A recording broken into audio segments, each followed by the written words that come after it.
Hello and welcome to Two Peas in a Pod, the medical education podcast from the Children's Emergency Department in Derby. My name's Ian Lewins, one of the consultants here, and this is another slightly different podcast in that today I'm talking to somebody I've never met before, never spoken to before, but a very warm welcome to Simon Fleming. Afternoon. So Simon, just explain a bit, who are you, first of all? My name's Simon Fleming, and I always find this kind of verbal bio stuff a bit weird. So I'm an orthopedic ST7, or at least I would be an ST7, an orthopedic registrar if I wasn't out of program at the moment, doing my research on operative competency in trauma and orthopedics and how we decide that people have it.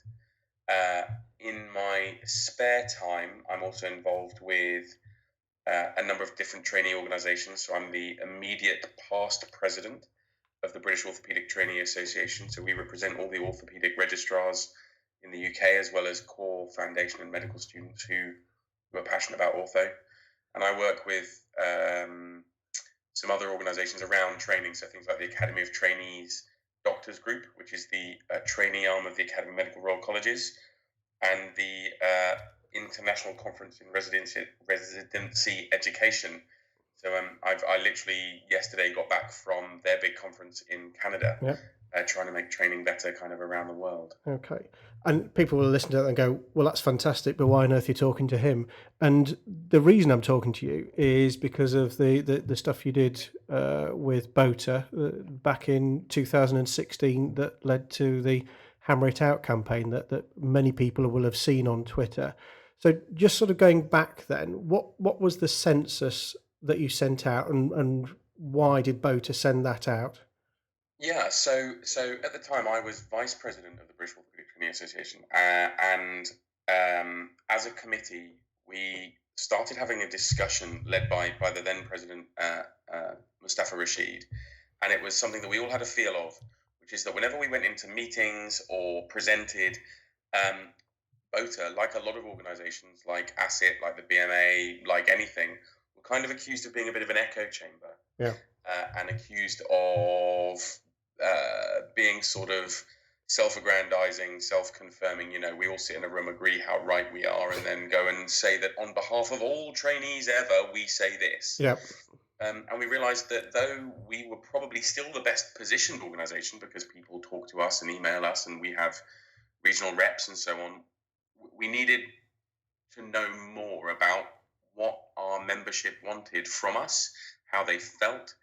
And we realized that the current measures of that, the kind of quantitative measures of that, were things like the GMC survey, JCST survey, which are powerful tools, but they have their own weaknesses. So, for example, the GMC survey, if you want to raise concerns, the first thing you have to do is give up your anonymity. And the first thing they do is give your results to your trainer or your boss or your TPD, which to all intents and purposes means very few people ever say anything bad in the GMC survey. Yeah. And the GMC acknowledge this, that underreporting is happening and that underreporting is probably underreported. So we designed a census and we wanted to know about our membership, their demographics, where they saw themselves going, what they were passionate about, what made them happy, what made them sad. And one of the things that we wanted was for them to be honest with us. So we basically made them a promise. We promised that we would keep their data anonymous, that we would literally, resign our training numbers before we give up their data. We promised that we would act on whatever we found. So, if it said, we hate BOTA, we wish you didn't exist, we'd all just resign and go to the pub because, if that's how our membership feel, then in the end, an organisation is only ever as powerful as their membership and you have a duty to represent them. And because we're not daft, we found a little bit of money and said anyone who enters this survey will be eligible to win the cost of your exit exam or the cash equivalent. And so we got a decent response rate, certainly for a non-compulsory survey. Yeah. And at the time, I've always felt that there was a problem in healthcare around negative workplace behaviours. But again, I was always worried whether it was, just me. And it's that whole kind of joke about, every friendship group has kind of a bit of an ass, and if you don't know who it is, it's probably you. Yeah. So I was kind of worried that maybe it was just me. So I kind of said, look, can we ask some questions about bullying, undermining, and harassment? And we did. And we asked two real questions around that. We asked um, two questions. One was, in the last 4 weeks, have you experienced bullying, undermining, or harassment? Yep. And then, in your trauma and orthopedic career ever, whatever that might look like, have you ever witnessed it? And we had a lot of debate around about that. But number one, perception is important. We have a real problem in medicine, but also specifically in trauma and orthopedics around recruitment and retention, about training morale and burnout and all the rest. And a lot of that comes down to what you see, what the medical students see, what the foundation doctors see, the behaviors and attitudes, and culture. Culture is that invisible wall that you walk past when you walk into a building, and you just get a Yep. Yep. sense of the place. So we asked those questions, and the data came back, and it kind of knocked us back, because it was pretty significant. It was not an ignorable number, the kind of rates of bullying, undermining, and harassment. And so BOTA has an excellent relationship with the British Orthopaedic Association, our parent organisation, and every year at their congress, BOTA has its own session, the BOTA session. And so we started a bit of a whispering campaign of, golly, you've got to come to the BOTA session this year. It's going to be good. It's going to be something exciting. It's going to be like nothing we've ever seen. Because normally it's, we present, the big audit we've done, or the big whatever we've done. And instead, I stood up. Guess what? In a room filled with the great and the good of orthopedics. There were college presidents. There were visiting presidents from the international community. And I started a talk with, I'm a bully, I harass, and I undermine, and I think we can do better. And then and because we presented the data sequentially, so it was building up to a thing, and then I took over at the sporting bit, and we presented this to the orthopedic community. And then after we presented it, and we thought very hard about whether that was the right place to do it, we felt that it was. If you look at all the different models for change, they all say that at the beginning you've got to make a big noise. Yep. We then had to come up with what we were going to do about it, and it's very much been an iterative process, kind of learning through mistakes, which I should point out, all successes are down to the membership and the committee, and all mistakes are entirely mine. But the first stage was a brand. And we started talking, and actually it was another member of the committee who is currently our vice president, Matt Brown, who came up with the idea of Hammer It Out. But we'd all been bouncing around these ideas of we wanted something kind of self-deprecating, sort of disarming, but something that resonated with the orthopedic community, something that was a doing word, an active word, but wasn't damaging or negative or pejorative. And we came up with this idea of Hammer It Out. And you've got to understand that even since then, and still now, 3 years later, I get people who say they don't like it, that it's a masculine phrase, that it's aggressive, that it's violent in some way. And we've done a lot of reflecting on that, but we feel that on the whole, the brand speaks for itself. And people know that that's not where it's coming from. The anti-smoking campaign had Stamp It Out. Yeah.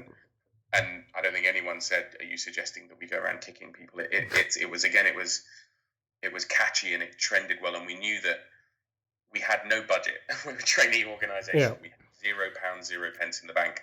So anything we did was going to have to be driven by word of mouth and social media, and people like me going places and talking to people. So it would have to be something that was catchy, and that was where it came from. That was where it started. And I mean, do you think that orthopedics has an, if you like, image problem, or has an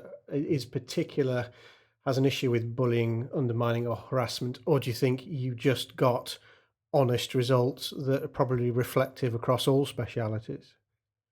I think it's both. So again, there was a conscious effort that we should start with our own house, that we should start with what we know. Yeah. We knew that there was a problem, or at least I felt that there was a problem in trauma and orthopedics. There is an image problem with trauma and orthopedics, and then there is also an image problem with surgery in general, in terms of the culture of power and hierarchy, the culture of undermining, which is making people feel small, worthless, having less value. And then if you look at harassment, harassment is things like the protected characteristics. So sexual harassment and homophobia and racism. And again, we felt that certainly there was an issue within orthopedics, but that undeniably the GMC survey data, the NHS staff survey data Yeah. tells us that this is a problem that is everywhere. So we started with orthopedics both because it was our own house, and then one of the things I was very mindful of is again using using our weaknesses as a strength, and it's worked in that people say to me when we realized that orthopedics were being reflective and orthopedics were admitting that they had a problem and orthopedics were driving forward positive culture change, we as insert specialty here Yeah. felt like how could we not? When there is an orthopedic registrar touring the world telling people that they can be kinder and better and culturally more accepting, everyone else is like, well, crikey, if Yeah. they can do it, what are we doing? Um, because it is everywhere. It is pervasive at every level of healthcare. And to be fair, I've been lucky enough, and it is luck more than judgment to go around the world, and this is everywhere. Every healthcare system I've visited says, yeah, we've got the same problem, Right. maybe in different ways or in different levels, but the US, Canada, Australia, they all say, yeah, we've got a culture of hierarchy and power. We've got a culture of certain behaviors being acceptable. And we just started with ortho because it's what we knew, and it was a good place to start. And I think I'd echo that actually. Sort of just seeing you on Twitter, and as you rightly say, you think, "Gosh, here's an orthopedic surgeon saying we need to be nicer." That's with the stereotype absolutely firmly in my mind. I thought that is the last person I'd be expecting to be saying these things. You'd normally expect people like the cuddly paediatricians like myself to be doing this, and it really struck me. And the sort of the stuff that you tweet, it really strikes. And I think we cannot just sort of say it's an orthopedic problem. I think there's an article in the BMJ either this week or last week which says that bullying, harassment, and undermining costs the NHS about 2 billion annually. So it's clearly not a problem that people can ignore, and it's not just orthopedics. Yeah, well, undeniably. I mean, the NHS staff survey demonstrates year on year on year on year on year about a 25% staff on staff bullying rate, and that's across the board. Mm. That's at all levels of seniority, whether you are a allied healthcare professional or whether you are a doctor or whether you are a manager, from the lowest of the low to the highest of the high. About a quarter of us are being bullied by someone, regardless of job, rank, gender, age, sexuality, all the rest. It is pervasive everywhere. And I was actually asked to comment on that article by one of the editors of the BMJ, and I said, well, undeniably, because we know that negative workplace behaviors have a massive impact on your cognitive ability, your productivity, plus obviously sick days, complaints, all of that sort of stuff. We know that that will have implications on patient care, which really is what it's all Yes. about. um, but my thing was, it's like the MasterCard advert, right? So bullying and undermining and harassment costs the NHS 2 billion quid a year, but the personal cost to patients and staff is priceless. You put a figure on what it costs a healthcare professional to feel worthless. Put a monetary value Mm. on being burnt out or on considering taking your own life because of the environment you work in, or you put a financial cost on harm to a patient that occurred because people were arguing in the background, and it just affects everything we do and everything we are and everything healthcare should be about. So having presented this data and banged this drum very loudly, what's been the response that you've got from sort of the orthopedic community in this country? I mean, what I would say is, on the whole, mostly the response is pushing against an open door. It is a mix of shock and and sadness and Mm. disappointment. But of course, again, I was talking about kind of learning from my mistakes. So when we started, we were pretty, we were banging a pretty loud drum, and so unsurprisingly, there was a lot of defensiveness, Yeah. and that's not me, or how dare you say that. And it's because it feels accusatory, and to an extent it was, um, and that wasn't or isn't, I think, actually the right way to do it. When I do my talk, I talk about the parenting model. I talk about the fact that most of us had parents, and most of our parents loved us and wanted what was best for us. And sometimes our parents were mean to us and said things that hurt our feelings, but mostly, they're good people. And then about 15, 20 years ago, someone turned around to parents and said, you know what? If you hit your kid, if you spank your child, you're a child abuser. That's child Mm. abuse. And then, of course, people thought about that for a while and they went, wait, are you telling me that I'm a child abuser? And then they went, wait, that means I must be a victim of child abuse because I was hit. So you're calling my parents child abusers? Jesus. Mm. And and unsurprisingly, that approach just didn't work. And what worked instead was, look, the way you are parented and were parented was fine. It worked. You're a great person. We just know better. And so actually we very much changed the way I have these conversations with people. Because if you finger wag, we're all just human, and you Mm. just go, you don't know me, No. and you can't tell me that I'm a bad person. It's more about getting people to see that there are better, easier, kinder ways of living and working and getting along, and that it is in everyone's best interests, patients, staff. It is in your partners at home best interest that you're nice at work, because you'll come home and be happier and more fulfilled. Like, it literally pervades every facet of life to just slightly modify our behaviors in the workplace.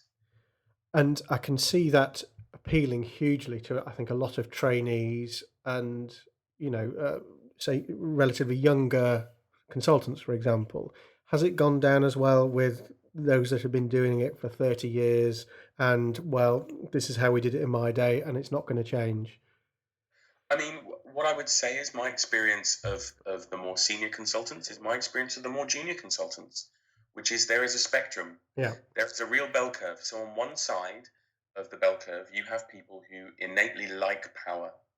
They like making people do things that they don't want to do. They are not good people, because doctors are humans and there is a spectrum. Yeah. Interestingly, on the other side of the spectrum, I have met some senior consultants who I literally am like, God, I wish I could grow up to be half the person Mm. you are, half the trainer, half the surgeon, half the doctor, half the human being. And interestingly, they're often quite challenging too, because they can't imagine a world in which these behaviors exist, Mm. because they have created a culture whereby they don't exist. So they've not seen them for 30 years in their unit, because no one would dare, because it's toxic and bad and all the rest. And then within the middle, you have normal people Mm. who go, mea culpa. I can't believe my behavior makes someone feel that way. Or really, is that, I've had people say, is that racist? And you're like, yeah, that's racist. And so, on one hand, I've had people come up to me and literally shake my hand and congratulate me for being brave and an advocate and aspirational and inspirational, which makes me hugely uncomfortable. And then on the other hand, I've had people come up to me, take my hand, and tell me that I'll never work in this town again or never work in this country again. And then you get everything in In between. between. And that's the thing I've really learned, which is that culture change means changing people, and people are inherently irrational. And so all the things you or I would do to maybe change how we treat sepsis or we treat DVT doesn't work, because you can't. I can put up as many graphs as I want saying being mean makes people sad and less good at their jobs, but surely we all know that actually changing the way we behave to one another and behave to ourselves to a certain extent is far harder, because you have to change something very internal, very personal to them, which is their belief structure and how they behave on a day-to-day basis. So what's next for Hammer It Out? I've seen. Am I right in thinking it's Cut It Out is the sort of surgical equivalent of that? Is that Yeah. So I I recently was in Canada, and introduced myself to something very similar to this, and I said something like, "And in my spare time, I'm trying to change the world." So Hammer It Out's sort of taken a life of its own. So Hammer It Out is a campaign run by BOTA. It's a BOTA thing, and as yeah I deem it, I will hand over the campaign itself to the organisation. However, undeniably, I am a face for culture change, and I will continue to hashtag Hammer It Out, because it's kind of a thing that I care passionately about, and my advocacy has kind of gone beyond orthopedics now to healthcare in general. Cut It Out is the hashtag that kind of tends to be used pan-surgically, but interestingly, it's used interchangeably with Hammer It Out. I've seen pediatricians and dermatologists talking about Hammer It Out in their talks, because it's become synonymous with culture change. yeah Um, Wider than that, I'm now working with the Academy of Medical Royal Colleges and other organizations to try and get some sort of cohesiveness around a lot of the messages and around a lot of the materials that are out there. Doctors especially are obsessed with content, but we need to be mindful not to keep reinventing the wheel. The Edinburgh College have done great work on this. The psychiatrists have done great work on unconscious bias. So if that stuff's out there already, why do it again? If someone wants me to point them to something, I send them to the BMA or whoever. I don't go, you know what you should do? You should write an e-learning module. Um, uh, on a sideline, I've been either lucky or unlucky enough to be partly involved in some work around legislation change. If I think about smoking cessation or seatbelts, it's undeniable that there needs to be a certain amount of bite to some of the behavior stuff that we're doing. Um, and kind of for me, it's a very organic process, because again, it's about dealing with people. So as things change and move on, so the campaign will evolve, and it's a mixture of marketing and promotion and getting the message out there. Because realistically, changing culture from all the reading I've done and speaking to people who've been involved in it takes about 10 to 15 yeah years. And so I can't expect BOTA or ACID or any of these organizations to have this as their number one thing that they're going to do forever. But for me, it's something that matters. And for me, it's something that I think, what's 10 to 15 years if I get to change the world and make things a little bit better for patients and healthcare staff alike. So finally, then, Simon, for those people who say listen to this or think actually that's something I'd like to get involved in, as a starting point, is something as simple as just say following the hashtag Hammer It Out. Is that a reasonable starting point? And where can we find you on Twitter? So there's really three things. So there's the shameless self promotion, which is hashtag anything that you want to talk about when you're talking about workplace behaviors. I would ask you to add the hashtag Hammer It Out. I'm on Twitter at authorpodreg. But if someone says, "Look, I want to make a start. How do I make a start?" It's really the the easiest and the hardest thing I can ask anyone to do, which is to role model these behaviors. And I don't care if you are an an undergrad medical student or you are professor of all things.